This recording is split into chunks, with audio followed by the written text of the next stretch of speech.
million? Binibigyan ka kamo ng mama ni Dao Mingse ng 10 million para lumayo sa kanya? Ang hirap isipin. Ang yaman talaga nila. Kakaiba sila.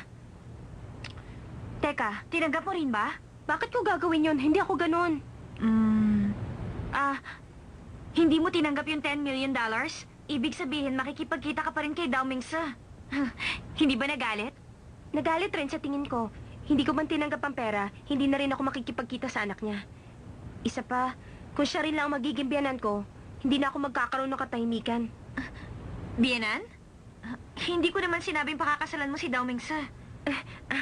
Oo nga naman, hindi naman yun ang ibig kong sabihin. Alam mo, magkaiba kaming dalawa. Hindi ako nababagay sa mundo niya. Ano bang sinasabi mo kasi? Hindi ko na rin maintindihan. Welcome, sir. Good evening. Miss Sanchay, pinapunta ako dito ni Madam. Maaari bang pakibasa ito?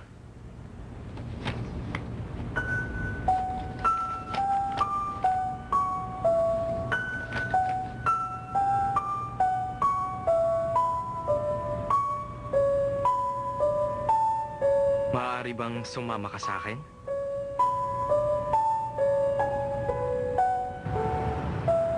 Sir Domingse, excuse me. Sumama kayo sa amin. At bakit? Di ba mga tauho kayo ni Mama? Pasensya na po kayo, sir. Napagutusan lang kami. Kung pababalikin niyo ko, ayoko munang umuwi. Sige na po, sumama na kayo. Sandali!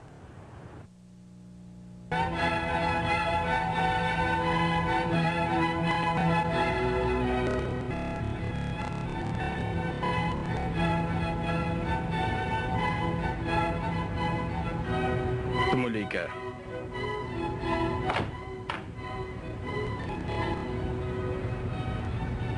Sanchay! Dumating na ba ang mga bisita? Dumating na po, Madam. Nariyan na sila. Ano bang ginagawa niyo? Bakit pati si Sanchay? Ano ba? Bakit ba? Ano ba tong suot-suot ko? Tigilan mo nga ako. Sasapatusin kita.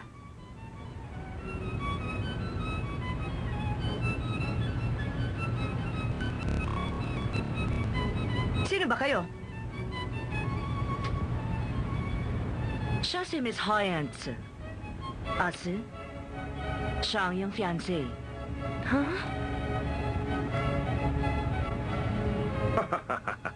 Paumanhin sa inyo. We're late. Ang tagal natin hindi nagkita. CEO and Mrs. Ho? Kumusta? Natutuwa kami makita ka. Siya ba si Dao Mingse? Napakagwapo naman niyang bata. Kumusta? Kaming mga magulang ni Xiao Tzu. Ano ba yung nagsasabi niyo? Ayoko pa magpakasal. Xiaotzu, tumahimik ka. Pasensya ka na. Spoiled kasi yan. Kaya ikaw na ang bahala sa kanya. Tumigil nga kayo! Ano bang kalokohan to? Basta-basta na lang kayo nagdesisyon. Huwag kayo magdesisyon para sa akin.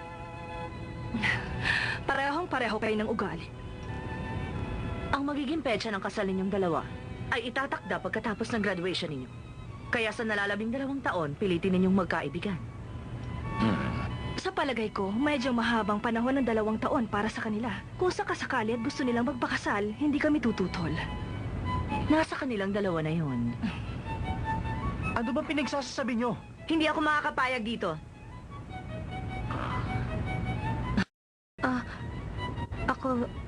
Ako si... Siya si Miss Sanchay. Nagalak ako at nakapunta ka rito, Sanchay.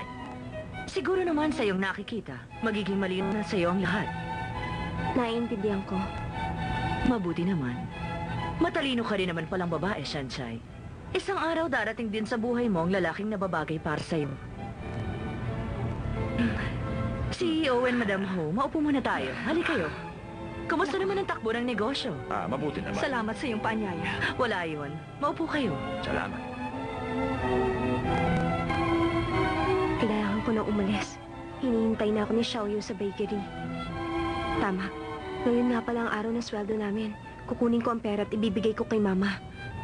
Pero, ang mga paa ko parang nakadikit sa sahig. Hindi ko maikilos kahit isang hakbang. Espesyal ang Sir Domingse. Marami tayong Habulin niyo siya! Lumayo kayo! Halika na!